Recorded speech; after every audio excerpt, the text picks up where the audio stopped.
कहानी की शुरुआत होती है 1912 में, जब असली टाइटैनिक जहाज आइसबर्ग से टकराकर धीरे धीरे समुद्र में डूब रहा था। वहां एलिजाबेथ नाम की एक लड़की ये भयानक मंजर देखकर एकदम दिशाहीन हो जाती है। वो चिल्ला चिल्ला कर जहाज पर अपने पति चार्ल्स को ढूंढने लगती है, लेकिन बहुत आवाजें देने के बाद भी वो उसे कहीं नहीं मिलता। तभी जहाज का कैप्टन उसे जबरदस्ती लाइफ बोट में बिठा देता है, पर बोट को नीचे उतारने से पहले ही अचानक बोट की केबल टूट जाती है और बोट पानी में गिरकर पलट जाती है। बोट में मौजूद सभी लोग उस बर्फ जैसे ठंडे पानी में धीरे धीरे समुद्र में समाने लगते हैं, लेकिन एलिजाबेथ किसी तरह खुद को संभाल कर उलटी हुई बोट पर चढ़ जाती है। वो अपने हस्बैंड का नाम लेकर फिर से पुकारना शुरू करती है। तभी दिखता है कि दूर एक बर्फ के टुकड़े पर वो किसी तरह तैर रहा है। उसका हस्बैंड उसे आवाज देता है और उसे बचाने के लिए पानी में छलांग लगा देता है, पर अचानक एलिजाबेथ नोटिस करती है कि उसके सामने लाश जैसा कुछ तैर कर आ रहा है। क्यूरियोसिटी में जैसे ही वो उस तरफ हाथ बढ़ाती है, अजीब तरीके से वो मरी हुई लाश अचानक उसे खींचकर समुद्र की गहराई में ले जाती है। ठीक इसके 110 साल बाद बिल्कुल वैसा ही टाइटैनिक फिर से हूबहू बनाया जाता है और उसका रास्ता भी वही रखा जाता है जिस समुद्री रास्ते से जाते वक्त टाइटैनिक डूब गया था। जहाज को देखने के लिए शहर के बहुत सारे लोग वहां इकट्ठा हुए थे। दूसरी तरफ एक ब्लॉगर कपल भी इस जहाज को देखने आया था। आज वो इस जहाज के पहले पैसेंजर थे।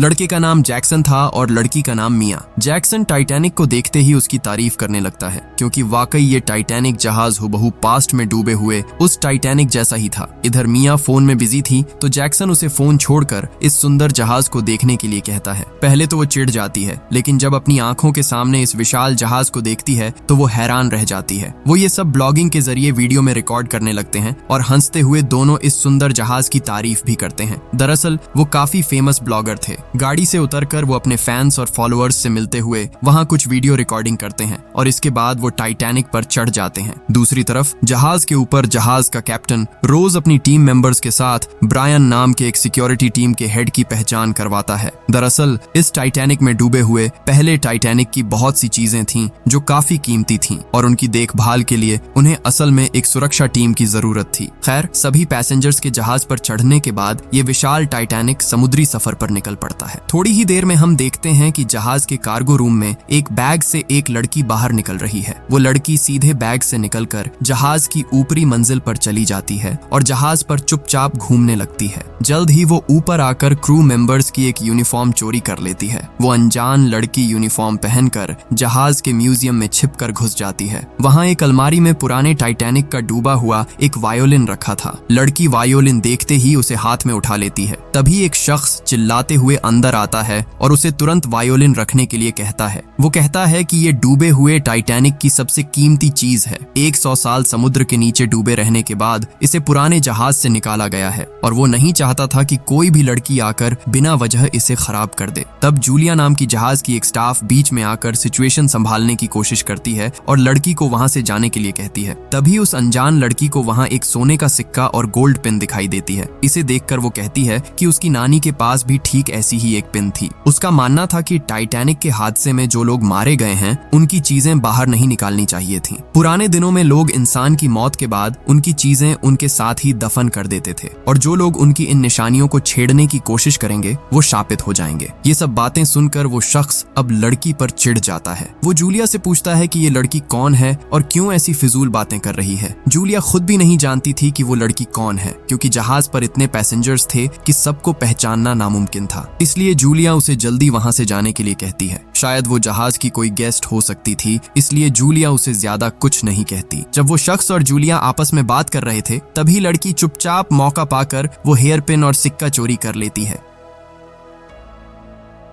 इसके बाद वो अनजान लड़की जहाज के निचले हिस्से में चली जाती है और वहां काले जादू की कई रस्में शुरू कर देती है। वो अपने बैग से पुराने टाइटैनिक के कैप्टन की फोटो निकालती है और सभी रूहों को जगाने का काला जादू करती है। इस वक्त जहाज के बॉल रूम में सभी पैसेंजर्स नाच रहे थे और दूसरी तरफ मिया और जैक्सन तब भी जहाज की अलग अलग जगहों पर वीडियो बना रहे थे, क्योंकि उनका कंटेंट ही यही था। घूमते घूमते वो जहाज के निचले हिस्से में आ जाते हैं और देखते हैं कि वो लड़की काला जादू कर रही है। हालांकि उन्हें समझ नहीं नहीं आ रहा था कि असल में वो क्या कर रही है। लेकिन जब वो अजीब और भयानक तरीके से अपनी रस्में निभाने लगती है तो वो डरकर वहां से भागने की कोशिश करते हैं। तभी पीछे का दरवाजा जोर की आवाज के साथ खुल जाता है। घबराकर जब वो पीछे मुड़कर देखते हैं तो वो कोई और नहीं बल्कि उनकी एक फैन नैन्सी थी। वो उनका लाइव स्ट्रीम देखकर उन्हें ढूंढते हुए वहां आई थी। मगर हैरान करने वाली बात ये थी कि इतना शोर होने के बाद भी वो लड़की अपना काला जादू जारी रखे हुए थी। वो लड़की अलग अलग मंत्रों के जरिए पुराने डूबे हुए टाइटैनिक की बुरी आत्माओं को बुलाना शुरू कर देती है। ठीक तभी अचानक उसकी अलौकिक शक्ति से जहाज की दीवारें कांपने लगती हैं और ब्लॉगर्स के कैमरे अपने आप बंद हो जाते हैं। ये सब देखकर जैक्सन कहता है कि उन्हें तुरंत यहाँ से निकल जाना चाहिए। मिया और नैन्सी भी उसके साथ वहाँ से चली जाती हैं। इधर कैप्टन के कमरे की लाइटें भी जलने बुझने लगती हैं। अचानक कैप्टन का अपने हस्बैंड के साथ वीडियो कॉल भी कट जाता है। तब उसे एहसास होता है कि जहाज का कम्युनिकेशन सिस्टम बाहरी दुनिया से पूरी तरह कट चुका है। उसे लगता है कि शायद ये किसी टेक्निकल खराबी की वजह से हुआ है। दूसरी तरफ मिया, नैन्सी और जैक्सन जहाज के कॉरिडोर में चले जाते हैं। नैन्सी उन्हें बताती है कि वो कई सालों से उन्हें फॉलो कर रही है और उनकी बहुत बड़ी फैन है। तभी जैक्सन की टक्कर हेल से हो जाती है। हेल वही शख्स है जो समुद्र की गहराई से पुराने टाइटैनिक की चीजें लेकर आया था। हेल बिना कुछ समझे जैक्सन को गैर जिम्मेदार कहकर गाली देने लगता है। फिर वो मिया की तरफ देखकर बिना वजह हंसने लगता है। तब नैन्सी हेल से कहती है, क्या तुम जानते हो ये लोग कौन हैं? यूट्यूब पर इनके 12 मिलियन सब्सक्राइबर्स हैं। ये सुनकर हेल को लगता है कि ये लोग शायद बहुत फेमस हैं और इनके पास काफी पैसा होगा। इसी वजह से वो उनसे कहता है, मेरे पास पुराने टाइटैनिक की बहुत कीमती चीजें हैं और एक नीले रंग का हीरा भी है जो मिया पर बहुत जंचेगा। ये बात कहते हुए जैसे ही वो मिया को टच करता है, मिया भड़क जाती है और उससे कहती है, मुझे टच करने की कोई जरूरत नहीं है, मुझे कोई हीरा वीरा नहीं चाहिए। जैक्सन भी गुस्से में हेल को वहां से चले जाने के लिए कहता है। इधर वो अनजान लड़की अभी भी अपने काले जादू के जरिए बुरी आत्माओं को बुला रही थी और जल्द ही उसकी ये रस्म पूरी हो जाती है। इसके बाद पता चलता है कि पुराने टाइटैनिक जहाज का जो कैप्टन था वो उस लड़की का दादा था और ठीक उसी वक्त टाइटैनिक के कैप्टन यानी एडवर्ड स्मिथ यानी उसके दादा की रूह उसके सामने आ जाती है। इसी बीच मिया और जैक्सन डेक पर जाकर एक व्लॉगिंग वीडियो शूट कर रहे थे। तभी मिया को एक सुंदर वायोलिन की धुन सुनाई देती है। उस समय उनके पीछे एक अजीब सा सफेद चेहरा वाला आदमी वायोलिन लेकर बैठा हुआ दिखाई देता है। उसका चेहरा बेहद डरावना था, जिसे देखकर ऐसा लग रहा था जैसे वो पानी में डूबकर मरा हो। वो इतनी खूबसूरती से वायोलिन बजा रहा था कि मिया और जैक्सन डांस करने लगते हैं। लेकिन तभी जहाज में कुछ अजीब होने लगता है। पूरे टाइटैनिक 3 की बिजली अचानक चली जाती है, पर वो दोनों किसी भी चीज पर ध्यान दिए बिना बस नाचने में मग्न रहते हैं। और ठीक उसी पल वो मधुर संगीत एक कान फाड़ देने वाली भयानक आवाज में बदल जाता है। वो शोर इतना तेज था कि सबके कान फटने लगे थे। मिया अपना सिर पकड़कर चिल्लाने लगती है कि ये सब क्या हो रहा है। इधर जैक्सन को समझ नहीं आ रहा था कि वो क्या करे। अचानक वायोलिन बजाने वाली वो रूह मिया के बिल्कुल करीब आ जाती है। मिया डर के मारे चिल्लाती है और अपने कान बंद कर लेती है। उसे समझ ही नहीं आ रहा था कि ये आवाज क्यों हो रही है। ठीक तभी वो रूह जैक्सन को घनी धुंध के बीच खींच कर ले जाती है। जैसे ही वायोलिन की आवाज बंद होती है, कैप्टन तुरंत अपने असिस्टेंट्स को ऑर्डर देती है कि पूरे जहाज का सिस्टम चेक किया जाए। इधर होश आने के बाद मिया इधर उधर जैक्सन को ढूंढने लगती है, लेकिन वो कहीं नहीं था। तभी हेल वहां आता है और उसे शांत करने की कोशिश करता है। साथ ही वो मिया से कहता है कि कुछ देर बाद बार में आकर मिले, शायद जैक्सन वहीं हो। मिया उसकी बात मान लेती है, पर तभी उसे अपने फोन की याद आती है। जब मिया फोन उठाने जाती है तब तक हेल वहां से जा चुका होता है। मिया सोचती है कि उसके साथ हुई इस अजीब घटना के बारे में वो सबको बताएगी, लेकिन अचानक वो वायोलिन बजाने वाली रूह फिर से उसके सामने आ जाती है और वही भयानक शोर करते हुए मिया की तरफ बढ़ने लगती है। मिया के पास आते ही वो उसे मार डालती है। इसी बीच जहाज के अंदर अफरा तफरी मच जाती है। कुछ सिक्योरिटी गार्ड्स को जल्द ही मिया की लाश डेक पर मिलती है। इसके बाद जहाज का सिक्योरिटी हेड बॉलरूम में कैप्टन रोज से मिलने आता है। वो कैप्टन को तुरंत कंट्रोल रूम में ले जाता है, जहां जहाज की सारी टेक्नोलॉजी अजीब तरीके से काम कर रही थी। कैप्टन गहरी चिंता में पड़ जाती है। कैप्टन क्रू मेंबर्स को सिस्टम बंद करके दोबारा चालू करने के लिए कहती है। तभी ब्रायन घबराया हुआ वहां आता है और कैप्टन से अपने साथ चलने की रिक्वेस्ट करता है। दोनों डेक पर पहुंचते हैं जहां मिया की लाश पड़ी थी। रोज पूछती है कि मिया का पति जैक्सन कहाँ है, वो तो कहीं नजर नहीं आ रहा। फिर रोज ब्रायन से कहती है कि चेक करो मिया क्या लाइव स्ट्रीम कर रही थी, शायद उसके फोन में कुछ वीडियो रिकॉर्डिंग मिल जाए। थोड़ी देर बाद हेक्टर वहां आता है और गार्ड्स को तुरंत वो एरिया साफ करने का हुक्म देता है, क्योंकि अगर ये बात पैसेंजर्स को पता चली तो जहाज पर दहशत फैल जाएगी। कैप्टन मिया का फोन उठा लेती है और हेक्टर से कहती है कि देखते हैं उसने आखिरी कॉल किसे किया था, शायद कोई सुराग मिल जाए। तब तक कैप्टन खुद कंट्रोल रूम जाकर कोस्ट गार्ड से कांटेक्ट करने की कोशिश करेगी। ये कहकर कैप्टन कंट्रोल रूम चली जाती है। इसी बीच एक शख्स को इंजन रूम में भेजा जाता है। वहां जाकर वो खराबियों को ठीक करने की कोशिश कर रहा था, लेकिन अचानक उसे इंजन रूम में किसी अजीब चीज का एहसास होता है, जैसे उसके आसपास कोई हो। उसे तरह तरह की डरावनी आवाजें भी सुनाई देने लगती हैं। जैसे ही वो पीछे मुड़कर देखता है, उसके हाथ पांव ठंडे पड़ जाते हैं। एक खौफनाक रूह उसकी तरफ बढ़ रही थी। डर के मारे वो वहां से भागने की कोशिश करता है, लेकिन कोई फायदा नहीं होता। वो रूह उसके सामने आकर खड़ी हो जाती है और अपनी जादुई ताकत से पाइप का एक हिस्सा उड़ाकर उसके सिर पर मारती है, जिससे उस इंजीनियर की मौके पर ही मौत हो जाती है। दूसरी तरफ हेक्टर, ब्रायन और कुछ गार्ड्स मिया के कैमरे की फुटेज देख रहे थे। कुछ देर बाद जब रोज उनके पास आती है तो वो बताते हैं कि वीडियो में कुछ भी संदिग्ध नहीं मिला है, लेकिन मिया किसी चीज की तरफ बड़े अजीब तरीके से देख रही थी। इसके बाद वो मिया के फोन का आखिरी वीडियो चलाते हैं। वीडियो में दिखता है कि जैक्सन अचानक धुएं के बीच कैसे गायब हो गया, हालांकि उन्हें समझ नहीं आता कि असल में उसके साथ क्या हुआ है। फिर वो वीडियो में हेल को देखते हैं, जो मिया के पास आया था। हेल के जाने के बाद जैसे ही मिया ने फोन उठाया, उसके चेहरे पर एक खौफ था, जैसे उसके सामने कोई भयानक चीज खड़ी हो, और उसके तुरंत बाद उसकी मौत हो जाती है। कैप्टन को शक होता है कि पक्का हेल ने ही कुछ गड़बड़ की है, इसलिए वो हेल को पूछताछ के लिए पकड़ने का फैसला करते हैं। उस वक्त हेल बॉलरूम में जूलिया के साथ बात कर रहा था। रोज और ब्रायन उसके पास जाकर उसे अपने साथ चलने को कहते हैं। फिर उसे एक प्राइवेट रूम में ले जाकर पूछताछ शुरू की जाती है। जल्द ही कैप्टन उसे बताती है कि मिया मारी गई है और उसका पति गायब है, और हेल ही आखिरी शख्स था जिसने उसे जिंदा देखा था। साथ ही सीसीटीवी कैमरे में दिख रहा है कि हेल का जैक्सन के साथ झगड़ा भी हुआ था, शायद इसीलिए उसने उन्हें मारा हो। मगर हेल कहता है कि मैं मानता हूँ मुझे कभी कभी गुस्सा आ जाता है, लेकिन इसका मतलब ये नहीं कि मैं बिना वजह लोगों का कत्ल करता फिरूंगा। वैसे भी तुम्हारे पास इस बात का कोई सबूत नहीं है। इधर वो अनजान लड़की फिर से अपनी ताकतों का इस्तेमाल करती है और अचानक जहाज का इंजन अपने आप चलने लगता है। कैप्टन को महसूस होता है कि जहाज आगे बढ़ना शुरू हो गया है। सब हैरान रह जाते हैं कि आखिर ये कैसे मुमकिन है। वो तेजी से कंट्रोल रूम की तरफ भागती हैं, यहाँ तक कि डेक पर जाकर भी देखती हैं कि जहाज सच में चल रहा है। कैप्टन रेडियो पर पार्कर से कांटेक्ट करने की कोशिश करती हैं, लेकिन कोई फायदा नहीं होता, क्योंकि जहाज का कोई भी सिग्नल काम नहीं कर रहा था। इसलिए कैप्टन खुद कंट्रोल रूम पहुंचती हैं और वहां सब पर बुरी तरह बरस पड़ती हैं कि आखिर जहाज को किसने चलाया। उनके असिस्टेंट्स बताते हैं कि जहाज के सारे कंट्रोल लॉक हो चुके हैं और उनके हाथ में अब कुछ भी नहीं है। ये सुनकर कैप्टन पूरे सिस्टम को रिबूट करने के लिए कहती हैं। कैप्टन के कहने पर वो सिस्टम रिबूट तो करते हैं, लेकिन कोई असर नहीं होता। इसका मतलब था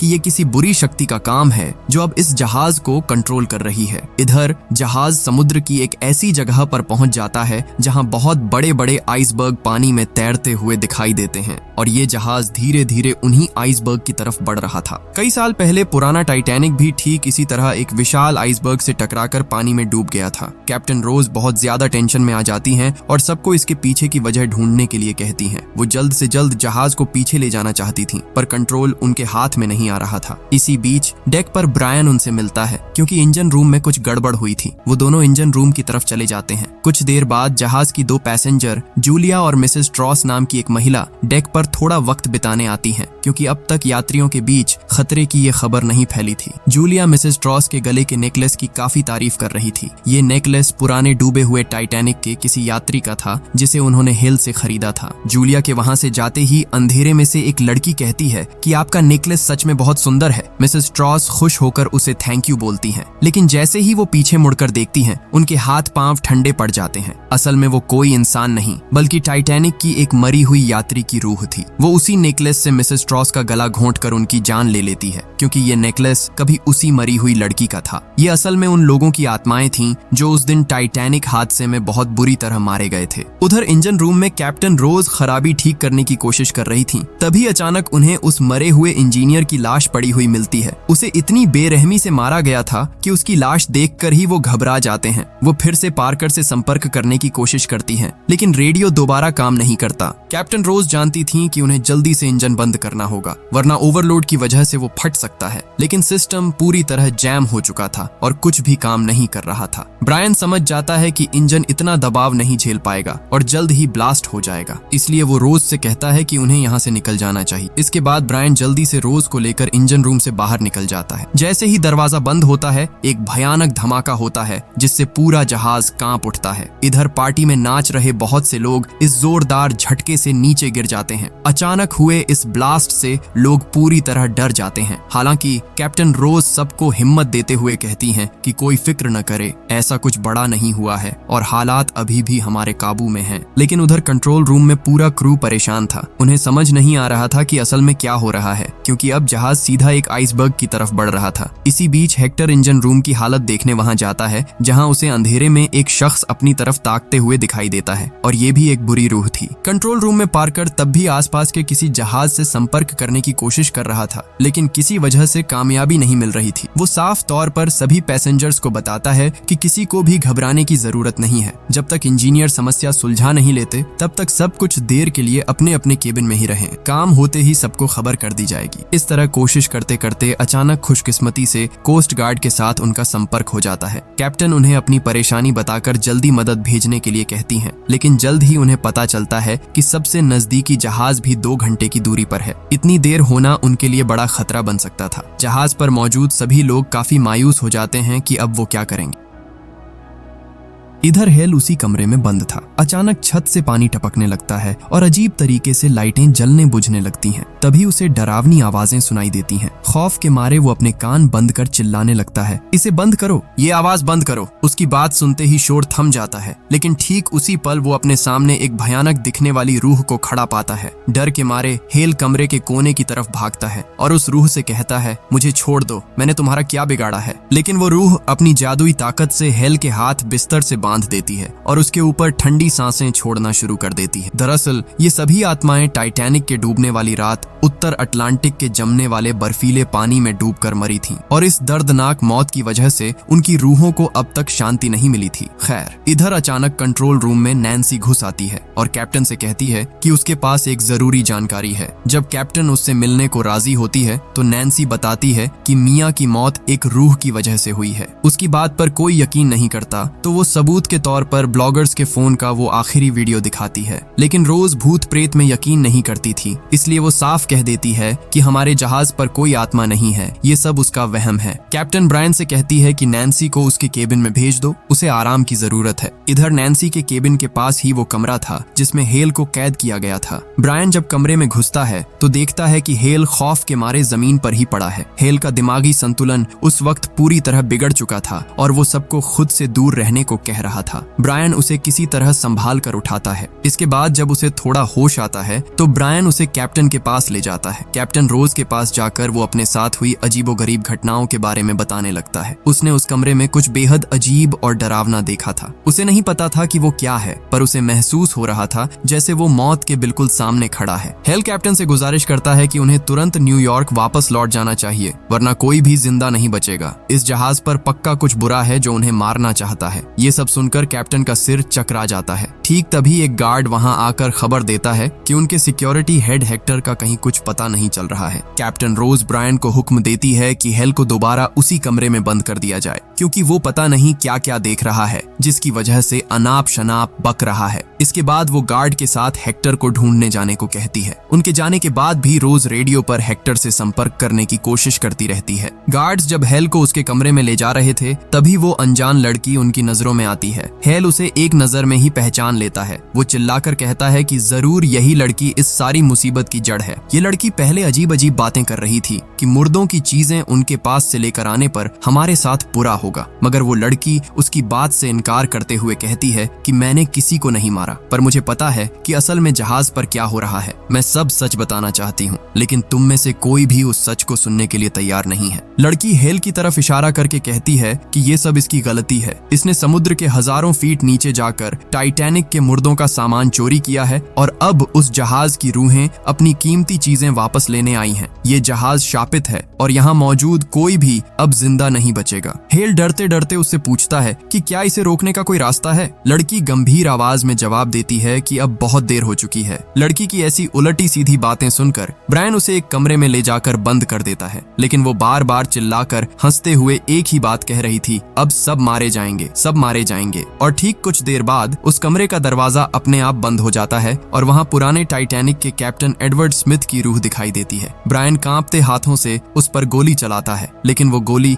रूह के शरीर के आर पार निकलकर उलटा उसके अपने सिक्योरिटी गार्ड को लग जाती है। उसी वक्त जहाज की बिजली पूरी तरह गुल हो जाती है। कैप्टन सबको फोन की फ्लैशलाइट जलाकर कंट्रोल पैनल पर रोशनी डालने को कहती है। तभी रोज को एक कोने में कुछ आहट सुनाई देती है। जैसे ही वो फ्लैशलाइट उधर डालती है, दीवार के पास एक खौफनाक चेहरे वाले आदमी को खड़ा देख देखती है। डर के मारे उसके हाथ से फोन गिर जाता है, लेकिन जैसे ही सब लोग अपने फोन की रोशनी उधर डालते हैं वहाँ कोई नहीं होता। कैप्टन को लगता है कि शायद ये उसका भ्रम था, इसलिए वो उसे नजरअंदाज कर सबको जल्दी सिस्टम ठीक करने का निर्देश देती है। इधर कैप्टन स्मिथ की रूह अपनी जादुई ताकतों का एक हिस्सा अपनी पोती को दे देती है। ब्रायन ने अपनी जिंदगी में ऐसा अजीब मंजर पहले कभी नहीं देखा था। उस वक्त उसके हाथ पांव कांप रहे थे, लेकिन वो कुछ कर नहीं सकता था। काम खत्म होते ही वो लड़की घूमकर ब्रायन पर वार करती है और उसे बेहोश कर देती है, फिर बड़े आराम से कमरे से बाहर निकल जाती है। इधर हेल बुरी तरह डरकर अपने केबिन में वापस आ जाता है। वो फैसला करता है कि समुद्र से उसने टाइटैनिक की जो भी चीजें निकाली थीं, वो सब वापस पानी में फेंक देगा। खुद को शांत करने के लिए वो बाथरूम में जाकर चेहरे पर पानी डालने लगता है। ठीक उसी पल मिया की रूह अचानक उसकी आंखों के सामने आ जाती है। खौफ के मारे वो वहीं बेहोश होकर गिर पड़ता है। इधर ब्रायन को जब होश आता है तो वो देखता है कि वो सिक्योरिटी गार्ड अभी भी जिंदा है, लेकिन उसे बहुत गहरी चोट लगी थी। इसलिए ब्रायन उसे वहीं रुकने के लिए कहता है और खुद मदद लेने के लिए बाहर निकल जाता है, पर वो गार्ड उसकी बात नहीं मानता और कमरे से बाहर आ जाता है। तभी उसे दूर कॉरिडोर में एक लड़की का साया खड़ा दिखाई देता है। वो साया धीरे धीरे बिल्कुल उसके करीब आ जाता है। पास आते ही वो लड़की का डरावना चेहरा देखता है। वो रूह अपनी जादुई ताकत से उस गार्ड का गला घोंटकर उसकी जान ले लेती है। इधर वो अनजान लड़की जहाज के कंट्रोल रूम में पहुंच जाती है। वो अपनी जादुई ताकत से पार्कर को एक तरफ फेंक देती है। रोज उसे रोकने की कोशिश करती है, लेकिन जैसे ही वो लड़की को छूती है उसकी आंखों के सामने बेहद डरावने मंजर आने लगते हैं। उसे टाइटैनिक के कैप्टन की वो बुरी रूह दिखाई देती है। वो लड़की रोज को धक्का देकर इस टाइटैनिक 3 को सीधे उसी आइसबर्ग की तरफ ले जाने लगती है जिससे टकराकर पहला जहाज समुद्र में डूब गया था। कैप्टन रोज उसके सामने मिन्नतें करने लगती है कि वो रुक जाए, क्योंकि इससे सब मारे जाएंगे। वो लड़की से पूछती है कि इसमें तुम्हारा क्या फायदा होगा, लेकिन लड़की के अंदर मौजूद रूह ने उसे पूरी तरह अपने वश में कर रखा था। जहाज को कंट्रोल करने की सारी कोशिशें बेकार हो जाती हैं। रोज आखिरी कोशिश के तौर पर उससे कहती है कि अगर जहाज टकराया तो तुम भी तो मारी जाओगी, पर इसका भी कोई असर नहीं होता। लड़की हंसते हुए जवाब देती है, इससे मुझे कोई फर्क नहीं पड़ता। और ठीक कुछ देर बाद तेज रफ्तार से जहाज उस आइसबर्ग से जा टकराता है। बिल्कुल पहले की तरह जहाज का अगला हिस्सा टूट जाता है और अंदर पानी भरना शुरू हो जाता है। टाइटैनिक की पैसेंजर्स में से जूलिया नाम की वो महिला सबको शांत करके असेंबली एरिया की तरफ ले जाने की कोशिश कर रही थी। इधर रोज बेबस होकर कंट्रोल रूम से संपर्क करने की कोशिश करती है, लेकिन कोई जवाब नहीं मिलता। तभी हेल दौड़कर अंदर आता है और उन्हें बताता है कि उसे पता है असल में क्या हो रहा है। अगर ये सब रोकना है तो इसी वक्त पुराने टाइटैनिक से लाया गया सारा सामान इस समुद्र में फेंकना होगा। लेकिन रोज को उसकी बात पर यकीन नहीं होता। वो उसकी बातों पर ध्यान न देते हुए कहती है, अगर मदद करना चाहते हो तो यात्रियों को लाइफ बोट में चढ़ाने में मदद करो। ऐसी फालतू बातें करके लोगों को डराओ मत। पर शायद अब बहुत देर हो चुकी थी। टाइटैनिक 3 जहाज धीरे धीरे पानी में डूबने लगा था। कुछ ही देर में चारों तरफ चीख पुकार और दहशत फैल गई। इस खतरे के बीच भी ब्रायन लालच में आकर एक कीमती गहना उठा लेता है, जिसे बेचकर उसे बहुत सारे पैसे मिल सकते थे, लेकिन वो ज्यादा दूर भाग नहीं पाता। अचानक मिया की रूह उसके सामने आकर खड़ी हो जाती है और ब्रायन की अपनी ही बंदूक को कंट्रोल करके उसकी तरफ घुमा देती है, जिससे उसकी जान चली जाती है। जहाज का आधा हिस्सा अब पानी के नीचे था। लोग जान बचाने के लिए इधर उधर भाग रहे थे। पानी कॉरिडोर तक पहुंच गया था और हर तरफ अफरा तफरी मची थी। बॉलरूम में जब जूलिया ब्रायन को ढूंढने लगती है तभी उसकी रूह उसके सामने आती है। अब उसकी रूह भी टाइटैनिक के शाप से बुरी बन चुकी थी। ब्रायन की रूह एक लाइफ बोट जूलिया के ऊपर गिरा देती है और बेरहमी से उसकी हत्या कर देती है। हेल खुद में हिम्मत जुटाकर सभी लोगों को एक एक करके लाइफ बोट में चढ़ाने लगता है, लेकिन जैसे ही वो लाइफ बोट को नीचे उतारने लगते हैं सारी केबल टूट जाती हैं और पुराने टाइटैनिक की तरह ही सभी लोग सीधे पानी में जा गिरते हैं। इधर कैप्टन रोज एक असली कैप्टन की तरह आखिरी पल तक टाइटैनिक को बचाने की कोशिश कर रही थी, मगर अब कुछ नहीं बच सकता था। पूरा जहाज धीरे धीरे गहरे समंदर में समा जाता है। हेल किसी तरह कांपते हुए एक लाइफ बोट पर चढ़ जाता है। तभी उसे पानी के बीच कैप्टन रोज की आवाज सुनाई देती है, जिसका मतलब था कि वो अभी भी जिंदा है। हेल उसकी मदद करके उसे अपनी बोट पर चढ़ा लेता है। बोट पर लेटे लेटे हेल अचानक हंसने लगता है। वो हंसते हुए कहता है, मैं टाइटैनिक के मुर्दों का सामान लेकर आया था और आज उन्हीं मुर्दों ने मुझे जिंदा रखकर मेरे सामने सबको मार डाला। रोज उसे शांत करने की कोशिश करती है और कहती है, तुमने लोगों की मदद करने की कोशिश की है, अब सब भूल जाओ। लेकिन अचानक हेल चुप हो जाता है। रोज जब मुड़कर देखती है तो वो समझ जाती है कि हेल भी अब मर चुका है, लेकिन ठीक अगले ही पल हेल एक बुरी रूह में बदल जाता है और रोज को लेकर समुद्र की गहराइयों में समा जाता है। और इसी के साथ यह फिल्म यहीं खत्म हो जाती है।